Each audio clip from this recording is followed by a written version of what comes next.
আরে কাল রাত্রে কাদের নিয়ে হোটেলে গিয়ে শুয়েছিল, হোটেলের রাত্রিবাসটা, দ্রোহের রাত্রিবাসটা দেখান কালকের জুনিয়র ডাক্তারের কয়েকজনের।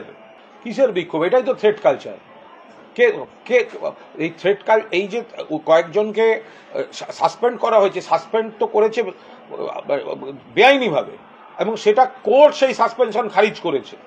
এই বাম অতি বামরা আরজি করের ঘটনা অত্যন্ত মর্মান্তিক ঘটনা, ধর্ষণ এবং খুন, আমরা সবাই দোষীর ফাঁসি চাই, কিন্তু সেই মেয়েটির মৃত্যুকে কেন্দ্র করে কিছু বাম অতি বাম তারাই একদম স্বাস্থ্য ব্যবস্থা, মেডিকেল কলেজগুলোকে কিভাবে কবজা করা যায়, কিভাবে কর্মবিরতি করে প্রাইভেট সেক্টরে লাভ করিয়ে দেওয়া যায়, সরকারি ব্যবস্থাকে ডিস্টার্ব করিয়ে দেওয়া যায়, আর যারা সরকারি ব্যবস্থায় চিকিৎসা দিতে ইচ্ছুক তাদের বদনাম দিয়ে বের করে দেওয়া যায়, কিভাবে করেছে তারা, কোনভাবে করতে পারে এই সাসপেনশন? কোর্টে গেছে, বিচারক মাননীয় বিচারপতি দেখে হাইকোর্ট বলেছে এই সাসপেনশন বেআইনি, এই সাসপেনশন ভুল। এখন তাদের সহ্য হচ্ছে না। ওই তো যে বিপ্লবী কয়েকজন তো কালকে হোটেলেও ধরা পড়েছে রাত্রির বেলা, সেই খবরগুলো একটু দেখান, সেগুলো একটু ভালো করে দেখান, যে যারা কোথায় খড়দায়, যারা রাতের দখল নাও বলছে, তারপর ওইখানে আলাপ হওয়ার পর ধর্ষণের অভিযোগ আসছে। বিরাট বিপ্লব করেছিল যে অমুকদের সাসপেন্ড করতে হবে বলে। কাল রাত্রে অমুক থানার ভিডিও ফুটেজগুলো দেখুন, যে কোন কোন জুনিয়র ডাক্তার কাদের নিয়ে কোন হোটেল থেকে থানায় ধরা পড়েছে, সেগুলো দেখুন, এগুলো দেখান। শুধু একতরফা দেখালে হবে, একতরফা বললে হবে? আপনারা তো কোর্টও মানবেন না, এখন তো দেখছি মিডিয়াও। কলকাতা পুলিশকে মানি না, উই ওয়ান্ট সিবিআই। সিবিআই যখন চার্জশিট দিল, সিবিআই কেও মানি না, আপনারা প্রমোট করছেন।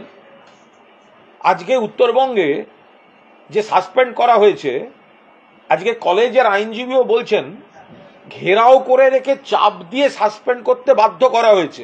আপনাদের ক্যামেরা উৎসাহ দিয়েছে এই বিশৃঙ্খলায়, আপনারা threat culture, media threat culture promote করেছেন। যারা কর্তাদের ঘিরে রাখছেন তাদের বিপ্লবী সাজিয়েছেন। তারা ভাবছেন তখন যে আমরা এই তালে, একটা মৃত্যুর আবেগ আছে মানুষের, এই তালে প্রতিপক্ষকে আমরা বাদ দিয়ে দিই, আমরা দখল করব। বেআইনিভাবে গাজওয়ারি করে ঘেরাও করে রেখে এদের তাড়াতে হবে বলে তাড়িয়েছে, কেরিয়ার নষ্ট করেছে, চেষ্টা করেছে। কোর্ট বলেছে না, সাসপেনশন বেআইনি, কোর্টকেও মানবেন না, আর আপনারা তাদের মদত দিচ্ছেন। তাহলে কোর্টকেও মানবেন না, কোর্টের রায়ও মানবেন না।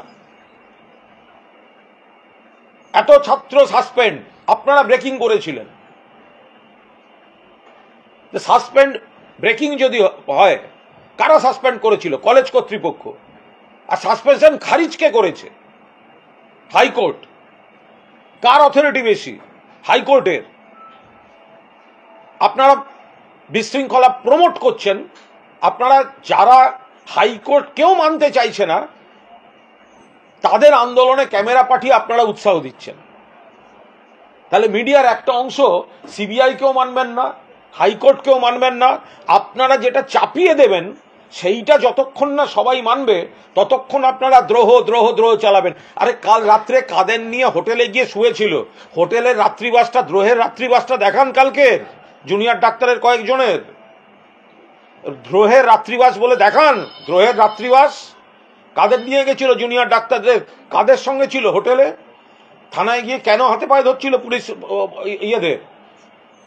অনেক তো সিসিটিভি লাইভ স্ট্রিমিং করতে হবে, ওই সিসিটিভিটা একটু দেখান, ওই সিসিটিভিটা অ্যাভেলেবেল, দেখান সেটা। দ্রোহের রাত্রিবাস, এরাই তো রাত জেগে জেগে রাত দখল এইসব নাটক করে গেছে। ফলে একটি দুঃখজনক ঘটনাকে